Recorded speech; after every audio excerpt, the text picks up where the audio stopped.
ધંધુકાના આકરુમાં ભરવાડ સમાજના સમૂહ લગ્નનું આયોજન કરવામાં આવ્યું હતું, જેમાં 200 જેટલા યુગલોએ પ્રભુતામાં પગલાં માંડ્યા હતા અને સમાજે શિક્ષણ માટે ₹17,50,00,000ની બચત કરી છે. ધંધુકા તાલુકાના આકરુ ગામમાં નકળંગ ધામ ખાતે અડઆઠમ પરગણાના ભરવાડ સમાજ દ્વારા 200 સમૂહ લગ્નનું આયોજન કરાયું હતું.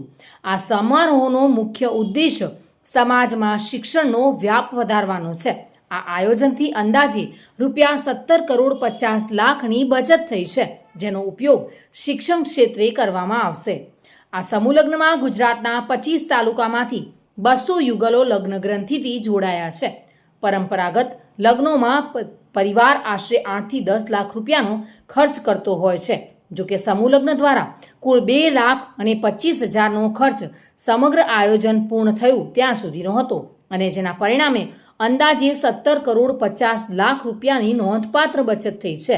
આ બચત થયેલા ભંડોળનો ઉપયોગ સમાજમાં શિક્ષણનો વ્યાપ વધારવા, યુવા પેઢીને અભ્યાસ માટે પ્રોત્સાહન આપવા અને સમાજના સર્વાંગી વિકાસ માટે કરવામાં આવશે.